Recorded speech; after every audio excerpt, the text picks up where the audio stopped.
Welcome to this video entitled Gastroesophageal Reflux Disease and Peptic Ulcer Disease. Two related disorders of the gastrointestinal, abbreviated as GI, tract can cause abdominal discomfort. Gastroesophageal reflux disease, abbreviated as GERD, and peptic ulcer disease, abbreviated as PUD. They are both common reasons for patients to present in primary care. The treatment for these diseases is with many of the same drugs. Let's first of all discuss gastroesophageal reflux disease. Gastroesophageal reflux disease is a term used to describe signs or symptoms caused by reflux of stomach contents into the esophagus. It affects all segments of the population and is one of the most common conditions presenting in primary care. Gastroesophageal reflux disease refers to the abnormal exposure of the esophageal mucosa to retrograde gastric contents, resulting in symptoms or tissue damage.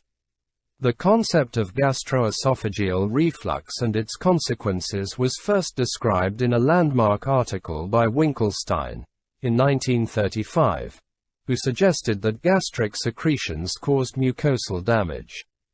In 1946, Allison used the term reflux esophagitis to identify the pathophysiologic process that results in inflammation of the esophagus through exposure to gastric refluxate.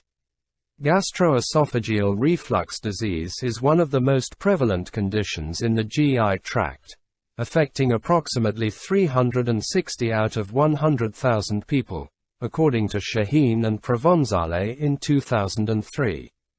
Over 60 million Americans have heartburn at least once a day.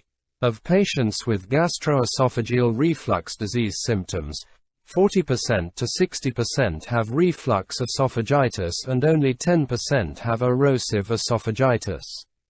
Gastroesophageal reflux disease accounts for 50% of non-cardiac chest pain. 78% of patients with persistent hoarseness have gastroesophageal reflux disease, as do 82% of patients with asthma. Reflux is especially common during pregnancy. For most patients, gastroesophageal reflux disease is a chronic disorder that significantly impairs quality of life and leads to high use of medical resources. Next, we will look at the causes of gastroesophageal reflux disease. The cause of gastroesophageal reflux disease is gastric contents entering and remaining in the lower esophagus, because of transient relaxation of the lower esophageal sphincter, abbreviated as LES. Additional causes are an increase in intra-abdominal pressure, delayed gastric emptying, medication use, hiatal hernia, and poor esophageal acid clearance. The many risk factors for gastroesophageal reflux disease are listed in box 29.1. Pause the video and carefully scrutinize box 29.1 summarizing the risk factors for gastroesophageal reflux disease before advancing to the next slide. We will now discuss the pathophysiology of gastroesophageal reflux disease. The fundamental abnormality of gastroesophageal reflux disease is exposure of esophageal epithelium to gastric secretions, eliciting symptoms or resulting in histopathologic injury.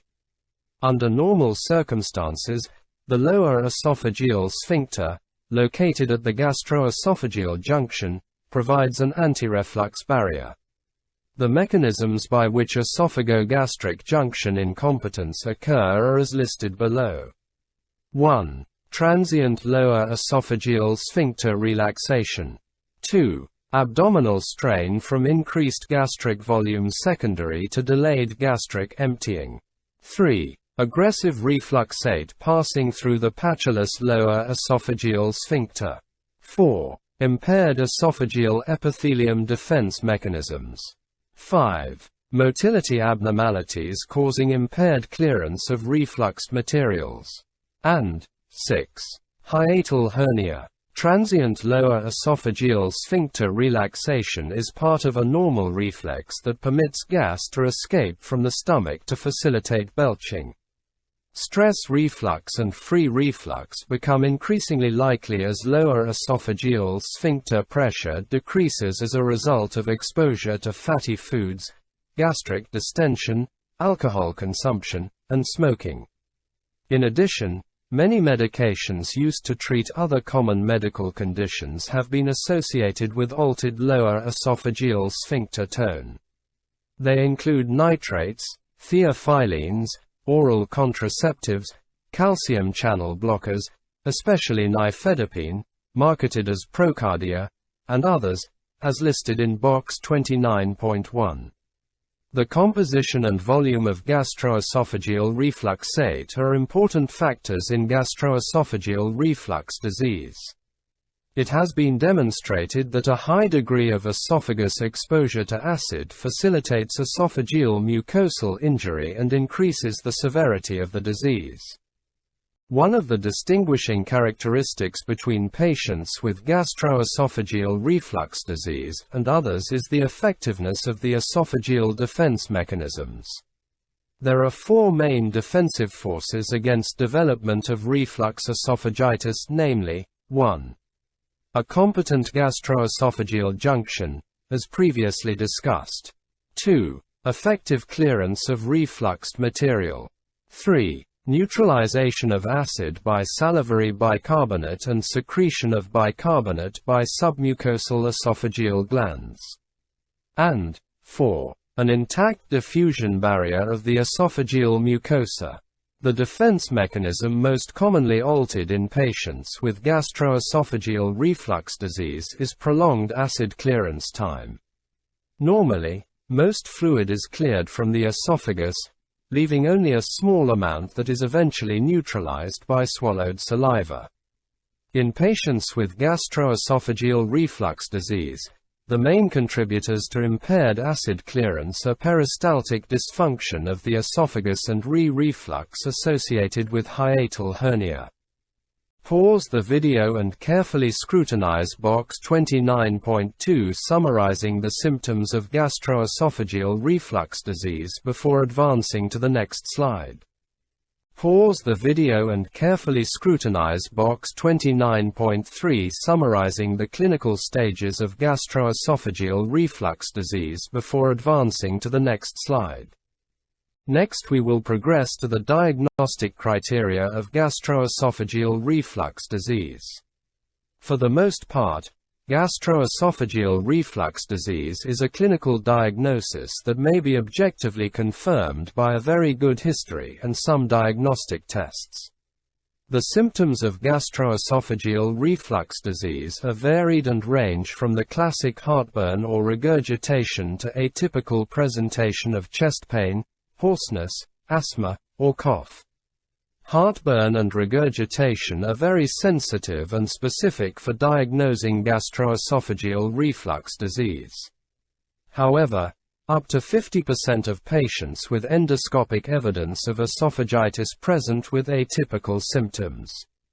Symptoms that may predict more severe disease and complications include dysphagia and adenophagia. For a breakdown of the symptoms, see Box 29.2. Gastroesophageal reflux disease can be classified as mild, moderate, or severe. Characteristics of each category are listed in Box 29.3. Patients complaining of atypical symptoms, with or without the classic symptoms of gastroesophageal reflux disease, present a diagnostic dilemma. Hoarseness may be the only manifestation of gastroesophageal reflux disease. Asthma has been associated with gastroesophageal reflux disease, especially when paroxysmal nocturnal exacerbations are reported. The spectrum of endoscopic findings is varied as well. Approximately 50% of patients with gastroesophageal reflux disease have a normal-appearing esophagus, whereas the other 50% have complications such as esophagitis, strictures, or Barrett esophagus. The clinical diagnosis is made if symptoms are relieved with a therapeutic trial of anti-reflux therapy. Diagnostic testing includes barium X-rays, esophagoscopy, and pH monitoring. Let's now briefly talk about initiating drug therapy of gastroesophageal reflux disease.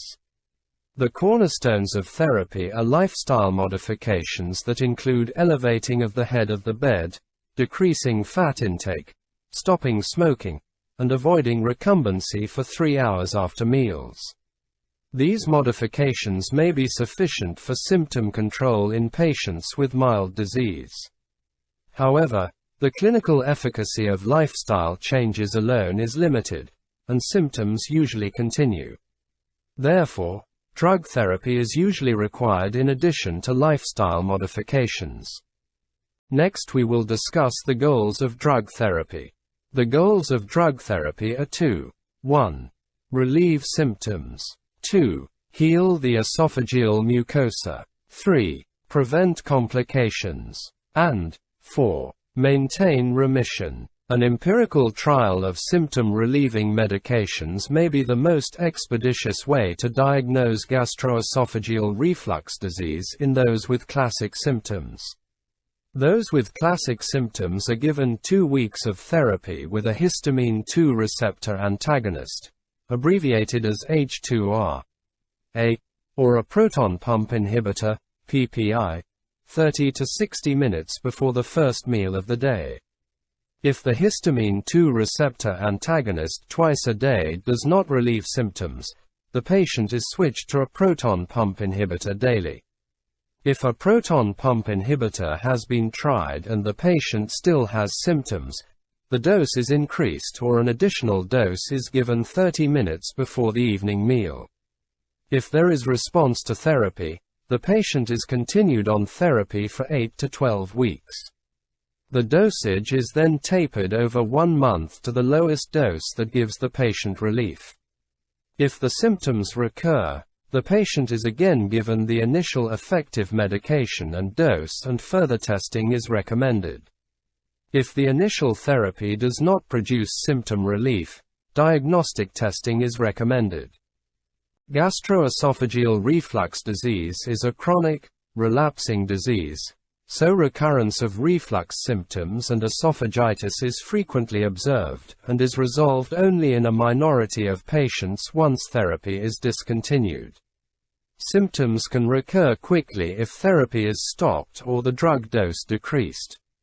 Long-term therapy is usually required.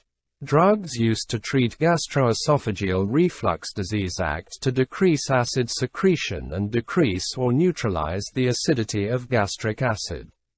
They include 1. Antacids, which raise the pH of refluxed gastric secretions and deactivate pepsin. 2. Histamine 2 receptor antagonists, which decrease gastric acid secretion by inhibiting stimulation of parietal cells by histamine. And 3. Proton pump inhibitors, which suppress gastric acid. We will now progress to peptic ulcer disease. It has been estimated that 1 in 10 Americans, or approximately 10% of the population of the United States, have had peptic ulcer disease at some time. It accounts for 1 million hospitalizations, 6,500 deaths a year, and a cost of about $6 billion annually. Thus, peptic ulcer disease is a significant cause of morbidity in the United States. An appropriate diagnosis and treatment can reduce medical expenditures associated with acute and chronic peptic ulcer disease and its complications. Next we will look at the causes of peptic ulcer disease. Infection by the Helicobacter pylori bacterium and long-term use of non-steroidal anti-inflammatory drugs, abbreviated as NSAIDs, are the major causes of peptic ulcer disease. Less common causes of peptic ulcer disease include cancer and other idiopathic or hypersecretory disorders such as Zollinger-Ellison syndrome. Most cases of peptic ulcer disease can be linked to infection with Helicobacter pylori. The organism is present in approximately 10% to 20% of healthy adults younger than age 40 and approximately 50% to 80% of those older than age 60. Although Helicobacter pylori is a common infection, most people have asymptomatic and chronic antral gastritis, but do not progress to the development of ulcers. Only about 15% of those infected eventually have an ulcer. Patients who have duodenal and gastric ulcers are infected with Helicobacter pylori in more than 90% and 60% to 90% of cases, respectively. Helicobacter pylori infection is also associated with increased risk of gastric cancer and lymphoid lymphoma, and therefore the absence of infection in a patient with peptic ulcer disease suggests a more serious etiology and the need for an additional workup. The reasons for this are not clear. The most significant risk factor for Helicobacter pylori infection is the socioeconomic status of the family during childhood.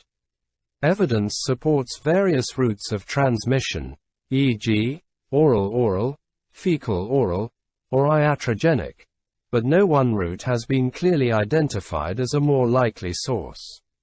It appears alcohol consumption may be protective, coffee consumption may be associated with an increased prevalence, and smoking has no clear association with active Helicobacter pylori infection. One report also identified increasing age, lower income and education level, and musculoskeletal pain or headache as risk factors for recent active ulcers, whereas smoking more than one pack of cigarettes a day was a risk factor for chronic active ulcer disease. NSAID-induced ulcerations are thought to occur in 10% to 30% of people taking the drugs. Serious complications of peptic ulcer disease, such as bleeding, occur in 2% to 4% of non-steroidal anti-inflammatory drug users. Non-steroidal anti-inflammatory drugs are one of the most commonly used prescription and non-prescription medications in the United States. Non-steroidal anti-inflammatory drugs are associated with the development of gastric ulcer twice as often as with duodenal ulcers. Several factors increase the risk for development of gastrointestinal complications from non-steroidal anti-inflammatory drugs, including age, particularly patients older than age 75, history of peptic ulcer disease or ulcer bleeding, non-steroidal anti-inflammatory drug dosage and long duration of use, and concomitant drug therapy, e.g., anticoagulants, or glucocorticoids. These serious complications are associated with increased hospitalization, mortality rates, and use of healthcare resources. It has been estimated that 15% to 35% of all complications of peptic ulcers are caused by the use of non-steroidal anti-inflammatory drugs. We will now discuss the pathophysiology of peptic ulcer disease. Defensive mechanisms that protect the gastric mucosa from injury include mucus and bicarbonate secretion, mucosal blood flow, epithelial cell restitution and growth, and prostaglandins. Mucus protects underlying cells by acting as a barrier between the gastric mucosa and its contents and by preventing the back diffusion of hydrogen ions from the gastric lumen into the mucosa. Gastric and duodenal epithelial cells secrete bicarbonate, which buffers the gastric mucosal surface. Mucosal blood flow in gastric and duodenal cells maintains the integrity of gastric mucosa by preventing ischemia. Rapid gastric epithelial cell turnover and epidermal growth factor aid in the restoration of damaged cells and wound healing, respectively. Prostaglandins play a key role in providing mucosal protection by stimulating and maintaining each of the aforementioned mucosal defense mechanisms. When factors such as Helicobacter pylori and non-steroidal anti-inflammatory drugs disrupt the normal mucosal physiology, peptic ulcers can form. It is likely that several factors, such as pathophysiologic abnormalities and environmental and genetic factors, act together to affect normal gastric and duodenal defense and healing mechanisms to result in ulcer formation. Helicobacter pylori organisms are flagellated, spiral-shaped bacteria that burrow into the mucus layer of the gastric epithelium. The organism also produces urate, which neutralizes the hydrogen ions in gastric acid, making it uniquely protected against gastric acid and relatively inaccessible to antibiotics. Within 2 to 3 days after infection by Helicobacter pylori, an inflammatory response begins, acute gastritis ensues, and an antibody response is mounted. Helicobacter pylori induces ulcer formation as a result of increased gastrin secretion from the antral mucosa, increased acid secretion by the stomach, and increased acid load in the duodenum. The increased acid load, along with bacterial enzymes, toxins, and inflammatory mediators, is thought to weaken the protective mucus lining of the stomach or duodenum and result in ulcer formation. Immunoglobulin Ig, A and IgG antibody titers can be used to detect infection by Helicobacter pylori, which is typically lifelong when left untreated. Humans are thought to be the principal carrier of Helicobacter pylori infection. The non-steroidal anti-inflammatory drugs induce gastroduodenal injury by 2 different mechanisms. Non-steroidal anti-inflammatory drugs cause a superficial irritation directly on the mucosa, as well as acting systemically by inhibiting the production of protective prostaglandins. Non-steroidal anti-inflammatory drugs inhibit cyclooxygenase, abbreviated as COX, in the arachidonic acid cascade, which in turn inhibits the production of mucosal prostaglandins. Recent data support the discovery of 2 subtypes of cyclooxygenase enzymes, cyclooxygenase 1 and cyclooxygenase 2. Cyclooxygenase 1 plays an integral role in the maintenance of gastrointestinal integrity and is found in the stomach, intestines, kidney, and platelets. Cyclooxygenase 2 is inducible in areas of inflammation and is undetectable in most tissues. Until recently, all non-steroidal anti-inflammatory drugs inhibited both cyclooxygenase enzymes.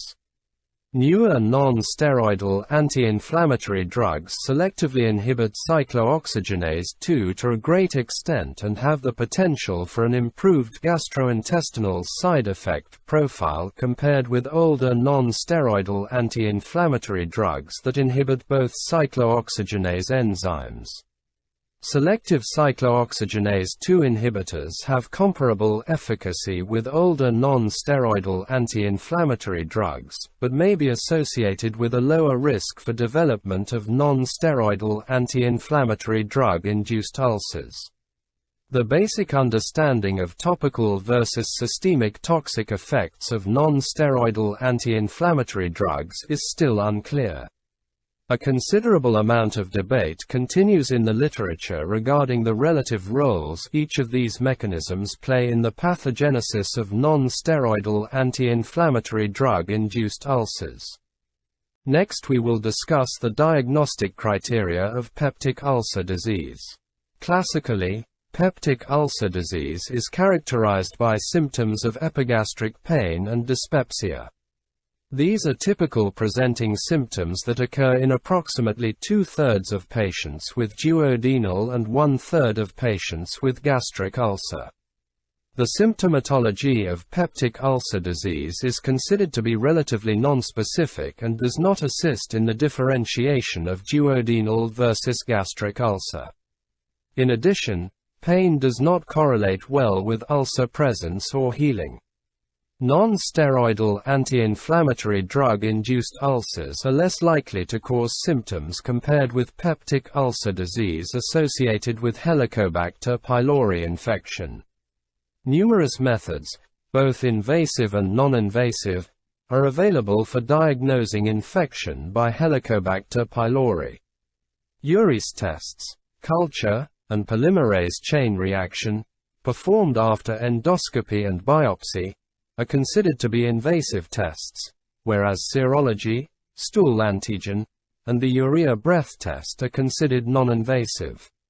Endoscopy is the gold standard test that, although invasive and expensive, is appropriate for initial evaluation of patients older than age 45 who present with significant dyspeptic symptoms, e.g., weight loss, poor appetite, vomiting, and no documented history of peptic ulcer disease. A follow-up endoscopy is neither cost-effective nor practical for documenting eradication, but may be useful to document refractory ulceration where recurrences are frequent. Culture is useful, particularly when it is suspected that antibiotic-resistant isolates are present or when retreatment is necessary after exposure to an antibiotic that fosters resistance, because sensitivity testing of Helicobacter pylori can be performed with selected antibiotics. Cultures, however, require an incubation period of up to 10 days. Enzyme-linked immunosorbent assay for IgA and IgG antibodies to Helicobacter pylori has been the most widely used non-invasive test for diagnosing Helicobacter pylori infection, but it is not reliable for documenting eradication because antibody titers fall slowly after antibiotic therapy. In addition, the results of serologic tests vary widely from one laboratory to the next. The more recently available non-invasive urea breath test is a reliable means of determining the presence of Helicobacter pylori as well as documenting eradication after treatment. This is a quick, simple test that is reported to have very high sensitivity and specificity, equal to those of endoscopy, for diagnosing Helicobacter pylori in adult patients. The stool antigen test has a sensitivity of about 94% and specificity of about 90%. This cannot be used to test for eradication until 6 to 8 weeks after therapy. Pause the video and carefully scrutinize Table 29.1 summarizing an overview of agents used to treat peptic ulcer disease and gastroesophageal reflux disease before advancing to the next slide. Pause the video and carefully scrutinize Table 29.1 summarizing an overview of agents used to treat peptic ulcer disease and gastroesophageal reflux disease before advancing to the next slide. Pause the video and carefully scrutinize Table 29.1 summarizing an overview of agents used to treat peptic ulcer disease and gastroesophageal reflux disease before advancing to the next slide. Let's now discuss initiating drug therapy. Several pharmacologic options are available for treating peptic ulcer disease, depending on the etiology, symptoms, and diagnostic information. Table 29.1. A combination of antibiotics or antibiotic and anti-secretory agents, antacids, histamine 2 receptor antagonists, proton pump inhibitors, misoprostol, marketed as Cytotec, and sucralfate, marketed as Carafate, can all be used appropriately for effective management of peptic ulcer disease. In the past, traditional anti-ulcer agents such as histamine 2 receptor antagonists, PPIs, sucralfate, and antacids were used as empiric therapy for patients who presented with signs and symptoms of uncomplicated peptic ulcer disease. These agents are effective in healing ulcers if used appropriately, but relapses of peptic ulcer disease are common and can be prevented only by eradicating Helicobacter pylori. The American Gastroenterological Association, abbreviated as AGA, cautions against empirical use of anti-secretory agents for suspected peptic ulcer disease, because such treatment may delay important diagnostic testing and appropriate long-term treatment. Nor does the AGA support treatment of Helicobacter pylori-induced ulcers without serologic or breath test results confirming Helicobacter pylori-induced infection. When a treatment regimen is selected, it should be individualized based on a patient's age, comorbidities, concurrent medications, likelihood for adherence, and risk factors for complications from progressive ulcer disease and treatment. Eradication of Helicobacter pylori facilitates ulcer healing, eliminates the need for maintenance therapy, and markedly reduces the risk of ulcer recurrence. Therefore, as suggested by a 1994 National Institutes of Health (NIH) consensus panel statement, antibiotic therapy is indicated for all patients with Helicobacter pylori-infected duodenal and gastric ulcers, NIH Consensus Development Panel, 1994.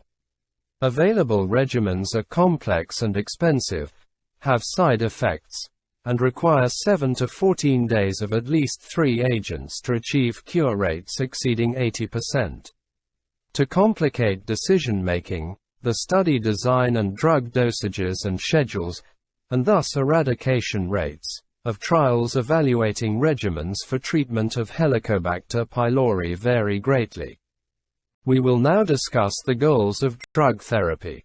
The therapeutic goals of treatment for peptic ulcer disease associated with Helicobacter pylori are to relieve ulcer pain and dyspepsia, heal existing ulcers and erosions, and eradicate Helicobacter pylori to reduce recurrence and cure peptic ulcer disease.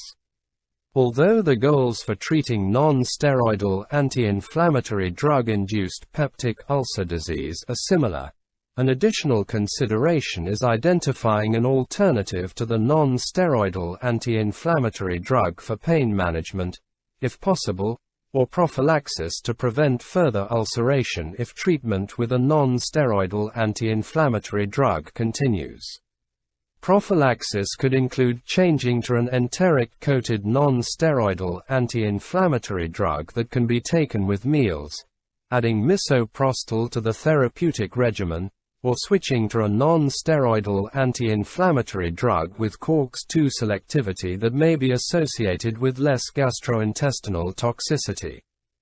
Pause the video and carefully scrutinize Table 29.2 summarizing oral drug regimens used to eradicate Helicobacter pylori-induced peptic ulcer disease before advancing to the next slide.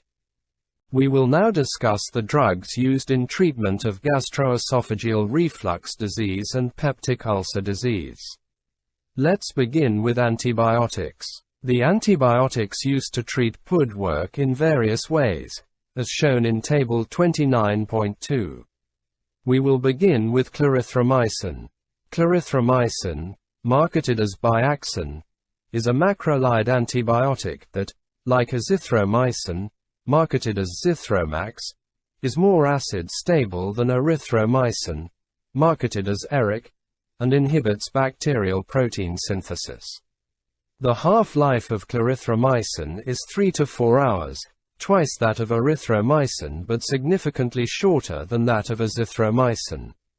Clarithromycin has significant activity against Helicobacter pylori when used as the sole antibiotic and especially when used in combination with at least one additional antibiotic and antisecretory agent.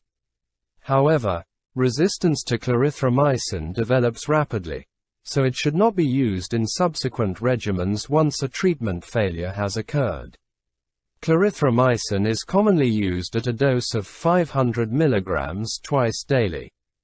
Clarithromycin can inhibit cytochrome P450-3A4 isoenzymes and should not be given concurrently with non-sedating antihistamines, such as loratadine, marketed as Claritin. Next we will discuss metronidazole. Metronidazole, marketed as Flagyl, is active against various anaerobic bacteria and protozoa and is the mainstay of many commonly used Helicobacter pylori treatment regimens. Metronidazole is thought to enter the cells of microorganisms that contain nitroreductase, where the nitro group in metronidazole is reduced, attaches to deoxyribonucleic acid, inhibits synthesis, and causes cell death. The effectiveness of metronidazole is not dependent on pH. Helicobacter pylori is highly sensitive to metronidazole in areas where metronidazole use is low. However, where use is pervasive, up to 80% of Helicobacter pylori isolates can be resistant, according to Salado and Al-Kawas in 1998. In a study evaluating resistant Helicobacter pylori organisms, 21% of patients had primary resistance to metronidazole, according to Adamek and colleagues in 1998. When used as a single agent, especially in areas where use is high, metronidazole results in very low eradication rates. Resistance is less likely to develop if metronidazole is used with bismuth or in combination with another antibiotic. It has been demonstrated that metronidazole-resistant Helicobacter pylori significantly affects the efficacy of quadruple therapy that includes metronidazole, colloidal bismuth subcitrate, tetracycline, and omeprazole, marketed as Prilosec. The half-life of metronidazole is 8 hours. Metronidazole is typically administered as 250 mg 4 times daily or 500 mg 3 times daily. Next we will discuss amoxicillin. Amoxicillin, marketed as Amoxil, is an aminopenicillin that kills bacterial cells by interfering with cell wall synthesis. Although amoxicillin concentrations in gastric juices are high and Helicobacter pylori is highly sensitive to amoxicillin, monotherapy results in eradication rates of less than 20%. Amoxicillin is most active at a neutral pH, which may explain the low cure rate. When amoxicillin is used in combination with omeprazole, however, the concentration of amoxicillin in gastric juice increases substantially and results in a significantly higher eradication rate. Because amoxicillin has diminished activity at a low pH, the omeprazole-induced increase in gastric pH results in a substantial increase in bactericidal activity. Dual therapy with amoxicillin and omeprazole, however, has been associated with less than optimal eradication rates. Amoxicillin is associated with higher eradication rates when it is used as one of 3 or 4 agents. In a non-randomized study, one such regimen using omeprazole, amoxicillin, and metronidazole for 7 to 14 days was studied in over 300 British patients and resulted in a 90% eradication rate, with few side effects, according to Bell and colleagues in 1995. Helicobacter pylori does not typically develop resistance to amoxicillin, so it can be used again in subsequent treatment regimens.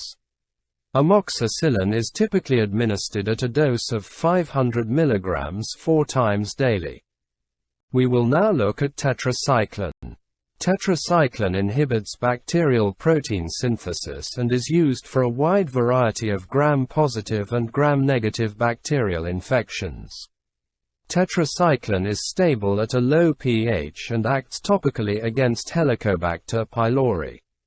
Although Helicobacter pylori is very sensitive to tetracycline and bacterial resistance has not been reported, it must be used with at least one other agent that has activity against Helicobacter pylori to achieve eradication. With significant variations in dosages and administration schedules, a bismuth compound, metronidazole, and either amoxicillin or tetracycline are drugs commonly used in a classic triple drug regimen to eradicate Helicobacter pylori. Tetracycline is usually given 2 hours before or 2 hours after food to increase systemic absorption. It has been recommended that tetracycline be administered along with bismuth subsalicylate, abbreviated as BSS. to facilitate binding, decreasing systemic absorption and increasing local exposure of tetracycline to the gastric mucosa. One study, according to Healy and colleagues 1997, however, has determined that the tetracycline actually binds to a suspending agent called Vigam, which is present only in the liquid form of bismuth subsalicylate, marketed as Pepto-Bismol. The clinical significance of this interaction has yet to be determined in a clinical study. Because Helicobacter pylori resistance to tetracycline has not been reported, it may be used for retreatment, if necessary. The dose of tetracycline is usually 500 mg 4 times daily. We will now progress to the histamine 2 receptor antagonists. All histamine 2 receptor antagonists suppress gastric acid and pepsin secretion by competitively and reversibly occupying H2 receptors. The histamine 2 receptor antagonists differ in their relative potencies, with famotidine, Pepcid, being the most and cimetidine, Tagamet, being the least potent of the four. When administered in equipotent doses, the histamine 2 receptor antagonists suppress gastric secretion equally. As a class, the histamine 2 receptor antagonists are comparable in their volumes of distribution, serum half-lives, and clearance parameters. With the exception of nazashidine, marketed as Axid, the histamine 2 receptor antagonists undergo extensive first-pass metabolism in the liver, and thus bioavailability is reduced to 30% to 80% of an administered dose. Although elimination occurs through both renal and hepatic routes, active renal tubular secretion is the primary mechanism of elimination for the histamine 2 receptor antagonists. It therefore is recommended that doses be reduced in patients with severe renal impairment. The histamine 2 receptor antagonists achieve 70% to 95% healing rates in duodenal and gastric ulcers in 4 to 6 weeks when current dosing recommendations are followed. The published data are inconsistent in suggesting an advantage for any one histamine 2 receptor antagonist in producing initial healing.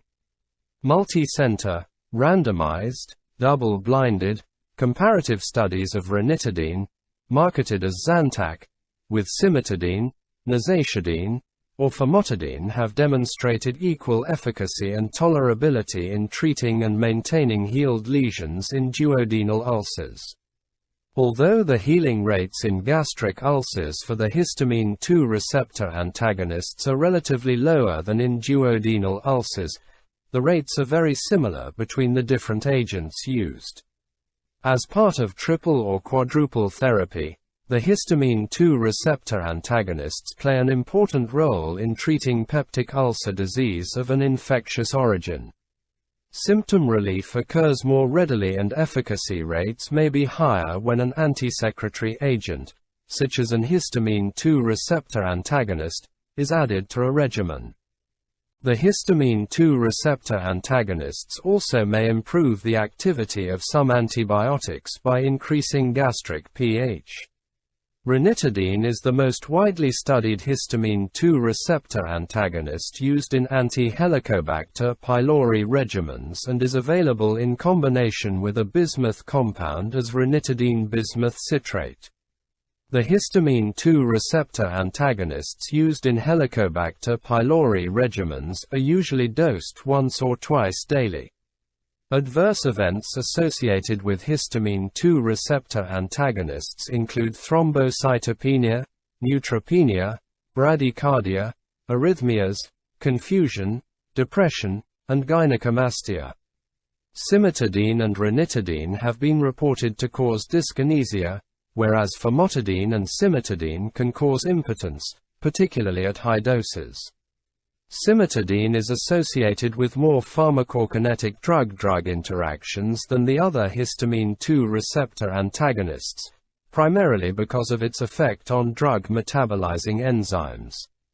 The interactions considered to be most important are those with cimetidine and warfarin, marketed as Coumadin, phenytoin, marketed as dilantin, or theophylline, marketed as slowfilin.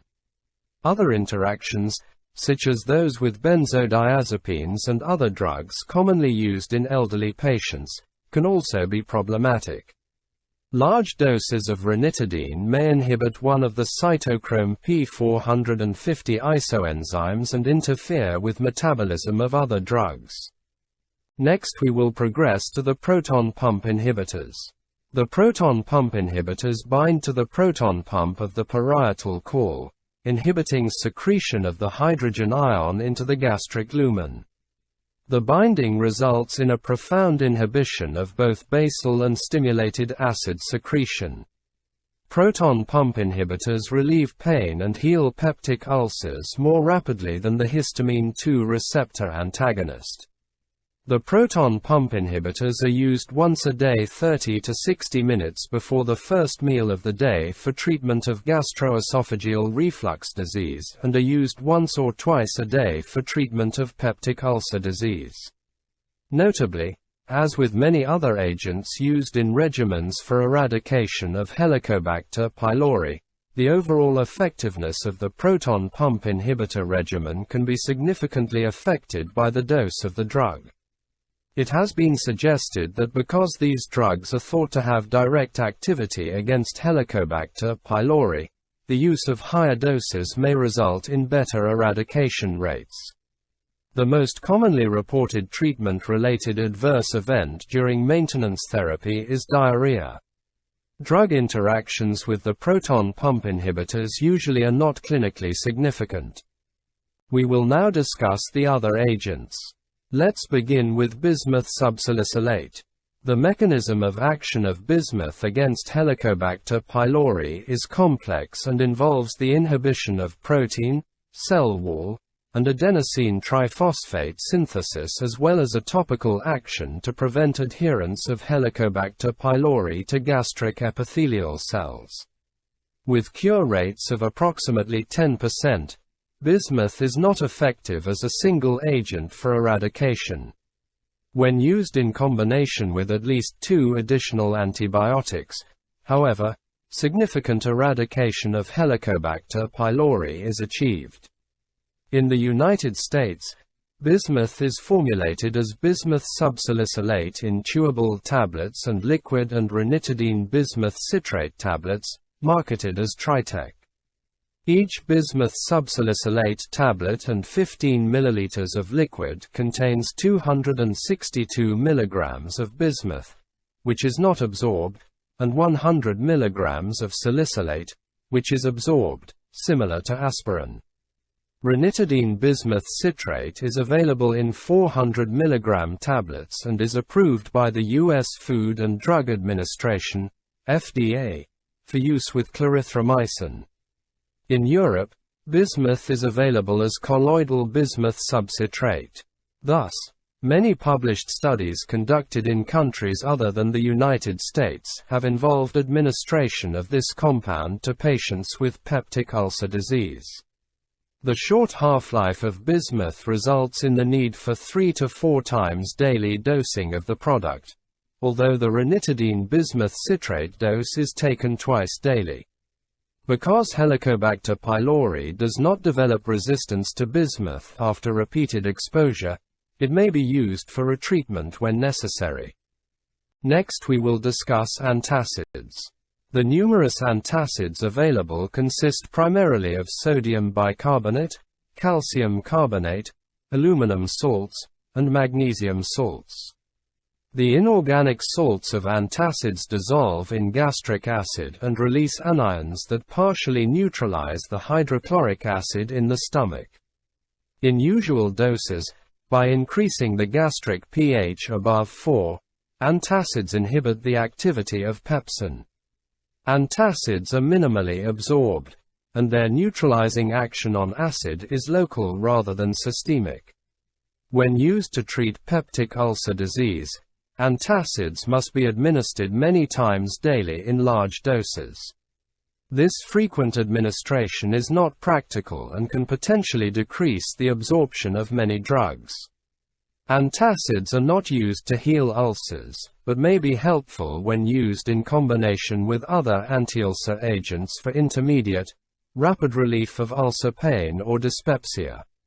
The most frequent side effects associated with antacids are constipation or diarrhea.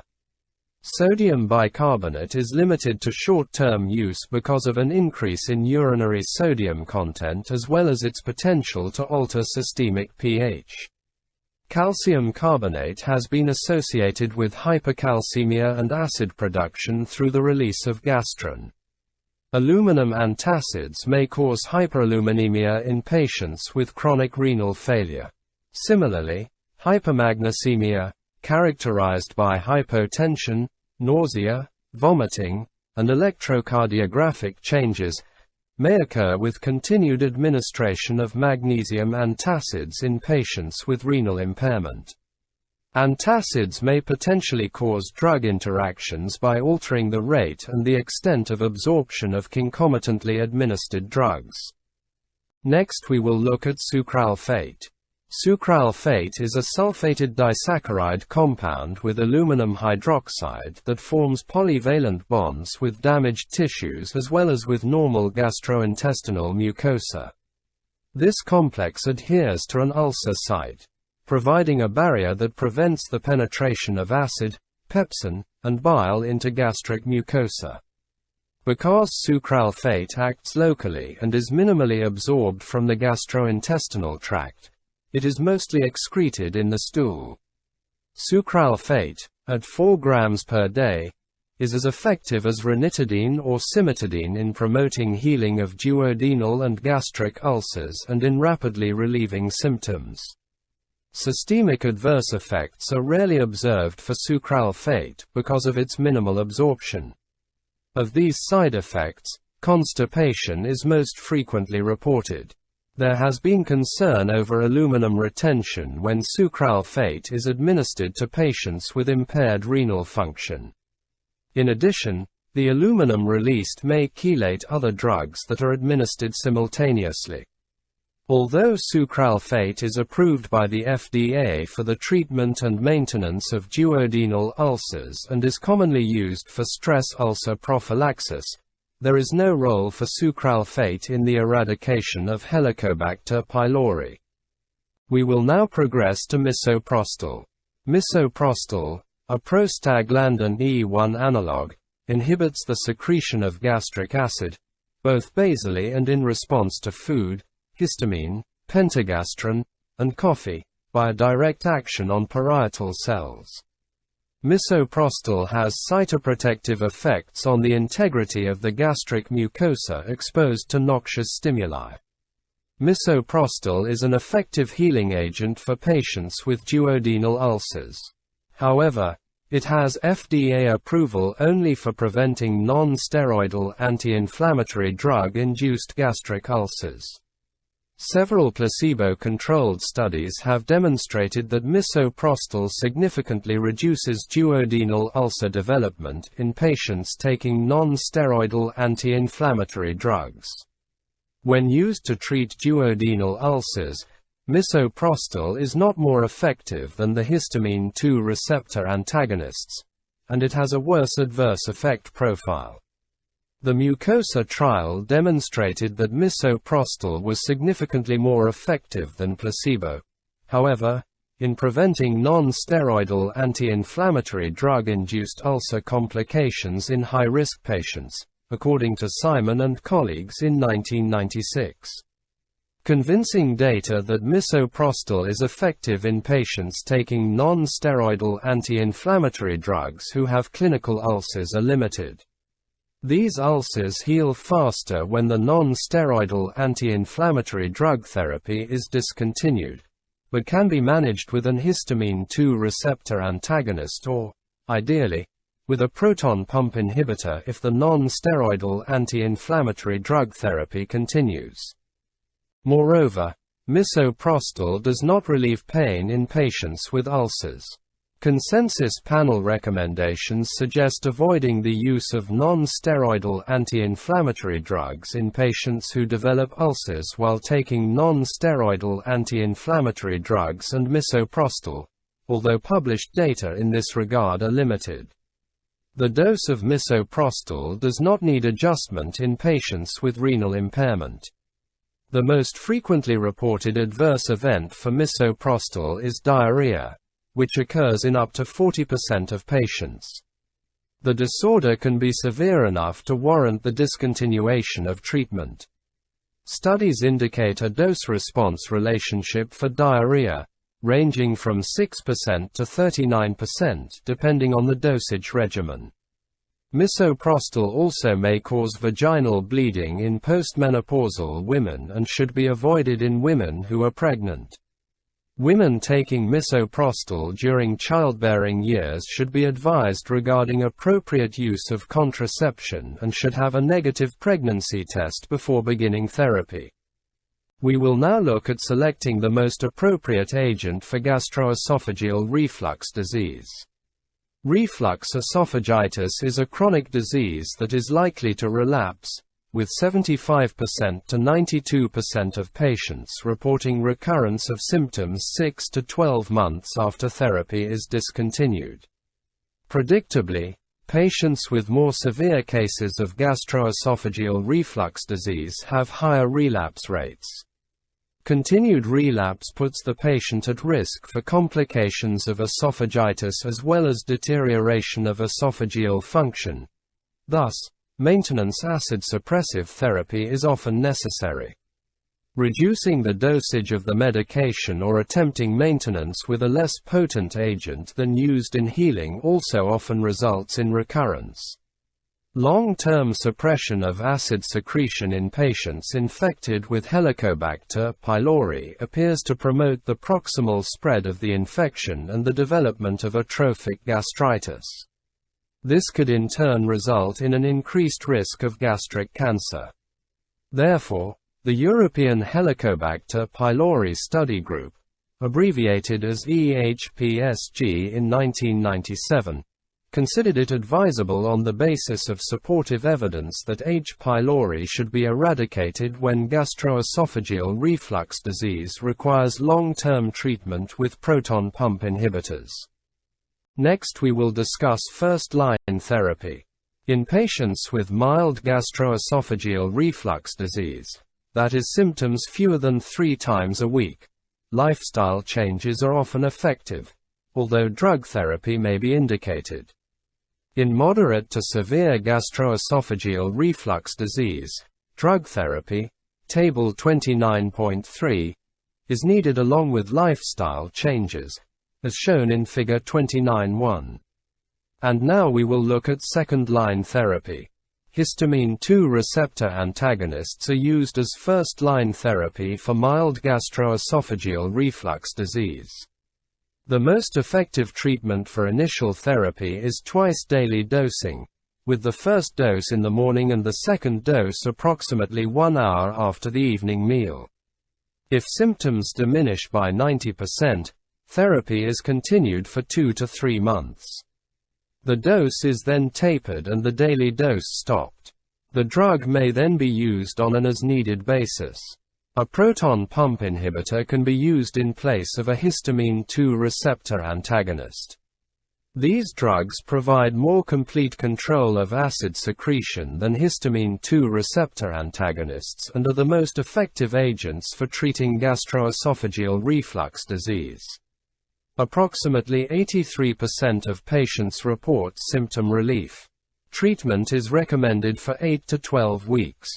We will now progress to third-line therapy. If the first and second lines of therapy fail, the patient is referred to a gastroenterologist for endoscopy. In patients with esophagitis confirmed by endoscopy, proton pump inhibitor therapy begins immediately because of the superior healing rate associated with this drug class. If symptoms are eliminated, maintenance therapy is indicated at the lowest dosage necessary to prevent recurrence, continue healing, and eliminate the possibility of complications. In most cases, patients with erosive esophagitis cannot be weaned from acid suppression therapy because a rebound effect is common. See Table 29.3. Pause the video and carefully scrutinize Table 29.3 summarizing the recommended order of treatment for gastroesophageal reflux disease before advancing to the next slide. Pause the video and carefully scrutinize Figure 29.1 illustrating a treatment algorithm for gastroesophageal reflux disease before advancing to the next slide. We will now move on to special population considerations. Let's begin with the pediatric population. Gastroesophageal reflux is common in healthy infants. These infants spit up or vomit after each feeding without discomfort. 1/2 of infants outgrow this by age 6 months and the rest by age 18 months. Children with chronic gastroesophageal reflux exhibit poor growth, vomiting, hoarseness, coughing, and chronic sore throat. Treatment in infants is to thicken the formula or breast milk with 1 to 2 tablespoons of rice cereal per 2 ounces of liquid. The infant is burped after 1 to 2 ounces of formula or when changing the breast. The infant should be kept upright for 30 minutes after feeding. The head of the crib is raised 30 degrees. Next we will look at the geriatric population. Older patients often take drugs that decrease lower esophageal sphincter tone, causing symptoms of reflux. It is recommended that antacids containing sodium not be used in this population, nor are aluminum hydroxide containing antacids recommended if the patient is constipated, because their use can lead to hypophosphatemia, causing bone changes. Magnesium-containing antacids can be used if there is no renal disease present and may be helpful if the patient is also constipated. Pantoprazole may have greater effect in elderly patients than in younger adults, and the dosage may have to be modified. In cases of liver disease, the dosage may also require adjustment because pantoprazole is metabolized and excreted by the hepatic system. And now we will discuss women. Heartburn is a common occurrence in pregnancy. Antacids are generally safe when used in moderation. However, sodium bicarbonate is to be avoided because of the potential for alkalosis. Next we will discuss monitoring patient response. Patients are seen 1 to 2 weeks after starting therapy to determine response. If the symptoms decrease, a full course of therapy continues for 8 weeks. After 8 weeks, the dosage is reduced to the lowest level that decreases symptoms and given once a day before meals. If symptoms continue after 8 weeks, the patient continues on therapy and may be referred to a gastroenterologist. Because some patients may achieve remission after a single course of therapy, it is reasonable to attempt to identify these patients by a therapeutic trial and discontinuation of therapy. In most, symptoms recur, and endoscopy can be used to stratify patients. Another approach would be to treat again, skipping endoscopy and following the patient's response. Patients who are started on empiric therapy without success as well as those with atypical symptoms who respond poorly to therapy should undergo endoscopy. If symptom recurrence is frequent, the patient should be on a maintenance therapy regimen. Dosage should be titrated up to a level that eliminates symptoms, including increased or more frequent dosing of histamine 2 receptor antagonists and twice-daily proton pump inhibitors. It is rare for patients to continue to have symptoms despite high-dose acid suppression. Patients with continuing symptoms should be studied by 24-hour esophageal pH monitoring to confirm the gastroesophageal reflux disease diagnosis. It may also be appropriate to suggest endoscopic surgery at this time. We will now briefly look at patient education. Let's begin with drug information. Medication instruction should include the reason for taking antacids 1 to 2 hours after the histamine 2 receptor antagonist if these drugs are taken in combination. Reminders that antacids are not to be used for more than 2 weeks and that antacid tablets are not as potent as the liquid form are shared with the patient. If antacid tablets are taken, they should be thoroughly chewed and followed by a full glass of water. Effervescent tablets should be dissolved completely in water and drunk after the bubbles subside. AstraZeneca has a website for patients with general information about gastroesophageal reflux disease. It is www.gerd.com. We will now discuss nutritional and lifestyle changes. Lifestyle changes are as important as drug therapy in managing gastroesophageal reflux disease. Discussion with the patient and family should cover the following important dietary changes: avoidance of excess alcohol and food intake, decreased amounts of chocolate and spicy, fried, or fatty foods eaten, and avoidance of the recumbent position for at least 3 hours after meals. Because these recommended changes involve many activities or foods that are pleasurable for the patient, they should occur gradually, one at a time. A nutritionist can be consulted to help the patient learn to choose and prepare less problematic foods. Additional measures include teaching the patient to elevate the head of the bed approximately 4 to 6 inches, using blocks, to avoid tight, restrictive clothing, and to lose weight if necessary. Smoking cessation is another goal of patient education. We will now look at complementary and alternative medicine.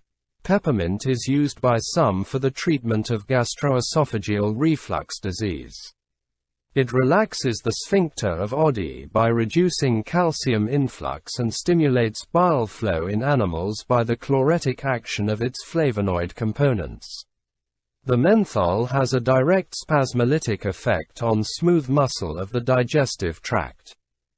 And now we will progress to selecting the most appropriate agent for peptic ulcer disease. For eradicating Helicobacter pylori, the ideal first-line regimen is one that is relatively cost-effective and easily adhered to by patients, as shown in Figure 29.2. The ideal second and third-line regimens are those that are relatively cost-effective and easily followed by patients.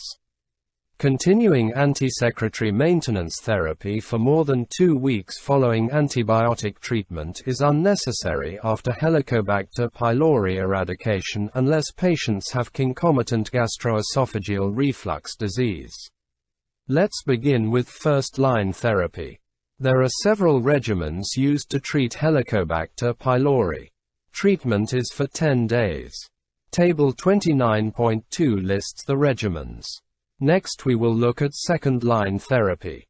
Longer duration therapy regimens, lasting 14 days, are second-line therapy.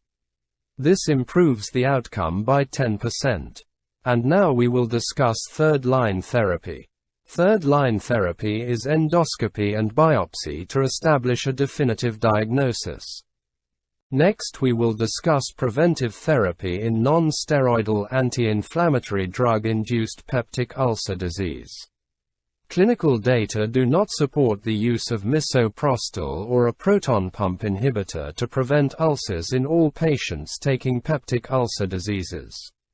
According to published guidelines from the American College of Gastroenterology, people at high risk for peptic ulcer disease-induced ulcer, bleeding, and perforation should receive prophylaxis with misoprostol if they must continue receiving peptic ulcer disease therapy.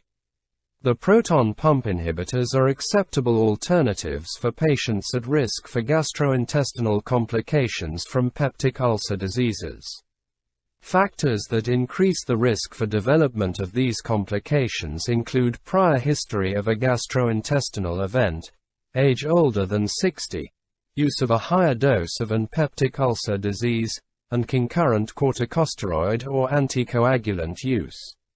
The histamine 2 receptor antagonist are not recommended for prophylaxis because of their low efficacy in preventing gastric versus duodenal ulcers. For treating a peptic ulcer disease-related ulcer, any drug that has the ability effectively to heal gastric or duodenal ulcer can be used. Published guidelines recommend a proton pump inhibitor as the preferred therapy when an peptic ulcer disease-induced ulcer needs to be healed, particularly when the peptic ulcer disease cannot be discontinued. Pause the video and carefully scrutinize Figure 29.2 illustrating a treatment algorithm for peptic ulcer disease before advancing to the next slide. Let's now look at special population considerations. It is important for the prescribing practitioner to be aware of unique considerations when dealing with the special populations of children, older adults, and women. Let's begin with the pediatric population. Epidemiologic data suggest that acquisition of Helicobacter pylori infection occurs in childhood, most likely before age 5. It is thought that the tissue damage and disease caused by Helicobacter pylori is progressive. Despite this suggestion, as well as the lack of evidence that preventing or treating infections acquired in youth produces long-term health benefits, children are not routinely screened for Helicobacter pylori. According to results of the limited number of small studies conducted in pediatric patients, eradication of Helicobacter pylori in children has been effective in curing peptic ulcer disease. However, there are no consensus guidelines for managing this infection in children. Recently published guidelines apply to adults only. 2 regimens, MOCIE metronidazole, omeprazole plus clarithromycin and clarithromycin, amoxicillin, and omeprazole, have both produced eradication rates greater than 80%. Because of the potential for significant adverse effects on teeth and bones, tetracycline should not be used in children younger than age 8. Next we will discuss the geriatric population. The prevalence of Helicobacter pylori infection increases with age, and eradication of Helicobacter pylori is necessary when gastric or duodenal ulcers are present in elderly patients. Age is a factor that significantly increases the risk for development of gastrointestinal complications from non-steroidal anti-inflammatory drugs. The presentation of peptic ulcer disease is often atypical in the elderly. Hence, a high index of suspicion is necessary. Elderly patients are also at high risk for development of complications of peptic ulcer disease. Treatment of peptic ulcer disease in the elderly is similar to that in younger patients, although elderly patients are more likely to experience adverse effects and drug interactions from medications used to manage peptic ulcer disease. A heightened awareness and increased monitoring for these treatment-related complications are essential when treating the geriatric population. Next we will discuss women. Women taking misoprostol during childbearing years should be advised regarding appropriate use of contraception and should have a negative pregnancy test before beginning therapy. Next we will progress to monitoring patient response. Because the most common cause of peptic ulcer disease recurrence after treatment with antibiotics is failure to eradicate Helicobacter pylori, several issues should be considered in an attempt to prevent treatment failures. Noncompliance is a common cause for failure to eradicate Helicobacter pylori. Thus, a primary treatment goal is ensuring patient adherence to an effective regimen for 7 to 14 days. Initial therapies to eradicate Helicobacter pylori are typically prescribed for 7 to 10 days, but in situations where retreatment is necessary because of recurrent disease, a minimum of 14 days of therapy is often recommended. Adherence to a prescribed regimen is of paramount importance in achieving eradication rates quoted in the literature. Because many effective regimens are complex, some requiring up to 16 pills per day. It is important to individualize therapy as much as possible and to stress the importance of rigorous patient compliance and its link to successful eradication and thus treatment of peptic ulcer disease. Antibiotic resistance to metronidazole or clarithromycin can also lead to treatment failure. Finally, alterations in the dose or timing of administration of antibiotics can affect the success of an eradication regimen, e.g., tetracycline with regard to meals. In addition to pre-treatment screening to diagnose active infection by Helicobacter pylori, it is sometimes desirable to conduct a diagnostic test to determine the presence or absence of Helicobacter pylori after treatment. The urea breath test is particularly useful as a follow-up test in the early post-treatment period. Patients can be tested 4 to 6 weeks after the completion of antibiotic therapy using this non-invasive, simple test that is specific for active Helicobacter pylori infection. A urea breath test is widely available in the United States. Serology testing of IgG titers alone does not distinguish current infection from past infection until 6 months to 1 year after completion of treatment. The practice of obtaining serial IgG titers has proven useful. In this study, drops in serum IgG titers at 3 months were adequately able to confirm eradication. This approach, however, is based on relative changes from pre-treatment titers, and because results of the particular assay used in this study can vary greatly, a major disadvantage is the need to run both samples in parallel to minimize variation. When the non-steroidal anti-inflammatory drug is discontinued in a patient with a non-steroidal anti-inflammatory drug-induced ulcer and appropriate ulcer treatment is initiated, the ulcer should heal after 8 weeks. Patients with a non-steroidal anti-inflammatory drug-induced ulcer should also be screened for the presence of Helicobacter pylori, because it needs to be determined whether the ulcer is from the non-steroidal anti-inflammatory drug or due to infection with Helicobacter pylori. If Helicobacter pylori is present, treatment with a 3 or 4 drug anti-Helicobacter pylori regimen should be initiated.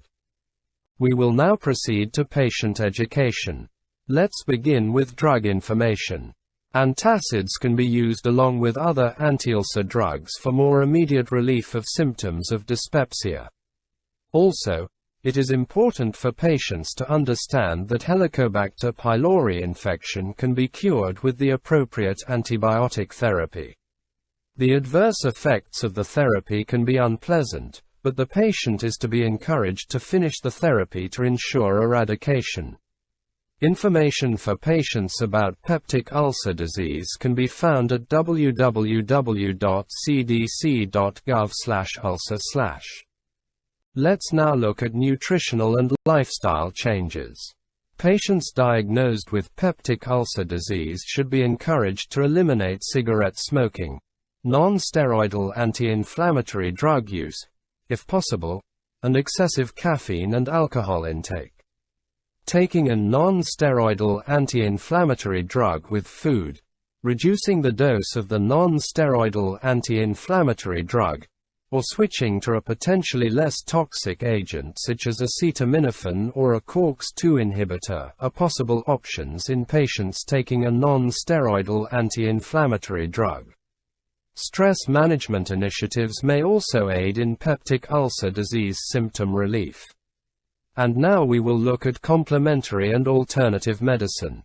Licorice has been used for peptic ulcer disease because of its anecdotal use for gastric irritation. However, licorice can be dangerous if consumed in large amounts. Consumption of 30 to 40 grams per day for extended periods has resulted in electrolyte imbalances. Thank you.